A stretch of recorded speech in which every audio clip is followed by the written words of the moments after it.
السلام علیکم ورحمت الله تعالی وبرکاته. حامد و مسلم و بعد. یو محترم ورور پوښتنه کړې ده چې یاره ویزا په ګټه خرڅول د دې شرعي حکم څه دی؟ بیا ویلي دي چې په 7000 یې واخلي او په 2000 یې واخلي او په 8000 یا په 9000 یې خرڅه کړي. نو وایي د دې شرعي حکم څه دی؟ جناب عالی، ویزا حقوق مجرده دي، صحیح دی؟ او حقوق مجرده سړی نشي خرڅوی، د هغې منفعت او د هغې ګټه نشي اخیستی. که د هغې ګټه څوک واخلي دا ناروا او حرام او ناجایزه ده. نو که یو سړی تشه ویزه په بل چا خرڅه کړي، لکه سوچ وکړه یو سړی دی په سعودي کې دی او په سعودي کې هلته دته دا حق حاصل دی چې دی ځان ته 2-3 کسره وغواړي، نو هغه ویزه دی مثلا د هغې ځای نه په 100,000 باندې راوباسي، پاکستانۍ خبره به درته وکړو، او دلته بیا په سړي باندې په 2 لکه روپۍ خرڅوي او ده پکې نور هېڅ کردار نه دی ادا کړی. نو دا دته ناروا او ناجایز او حرامي دي، بالکل دا ورته بالکل حلالي نه دي. لیکن بله مسله ده، یو سړی د کنسلټنسي جوړه کړې ده، یو دفتر یې جوړ کړی دی چې هغې کې هغه چې ویزه راوباسي ډېرې هلې ځلې منډې ترړې وخت یې پکې لګېږي او 100 قسمه کیسې وي. هغه دغه څوک چې ویزه د چا په کاري دی هغه کار نشي کوی.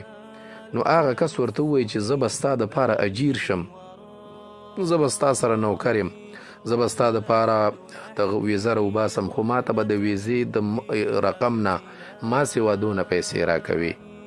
لکه مثلا ویزه په 100,000 ده، خو ما ته به 50,000 نورې د دې منډو ترړو راکوي، ځکه چې زما ټیم پکې خرابېږي، ما دفتر نیولی، دلته کسان دي، بجلی بل دی، دفتر کرایي ده، نو د دې به ما ته اضافي تبیل د اجارې پیسې راکوي او دی ورسره د اجاره معلومه کړي. هغې کې بیا شرط دا دی چې معلومه ګټه به وي او ټیم به معلوم وي، نو دا کار بیا جایز دی.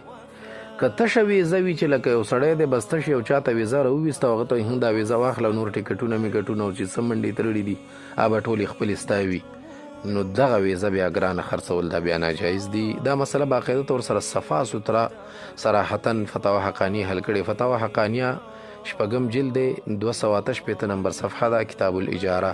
کسی سفارت خانے سے ویزا کے نکلوانے پر رقم لینا جائز نہیں، او بیا اوږد بحث ورباندې کړی.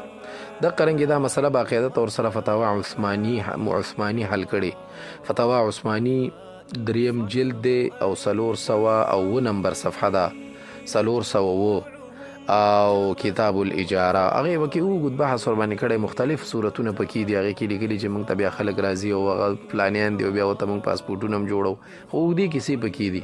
نو هغې کې یوه خبره دا ده چې یاره موږ ورته ویزې راوباسو، نو هغه ورته باقاعده ډېر تفصیلي جواب ورکړی، ډېر مفصل.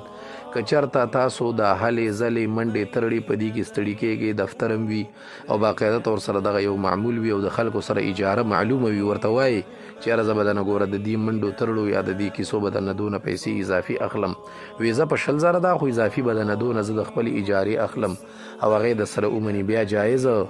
او که نه ته ورته چې دا ټوله ویزه په 2 روپو ده او ویزه په کم روپو وي، نو بیا درته دا اضافي پیسې ناجایزه. السلام علیکم ورحمت الله تعالی وبرکاته.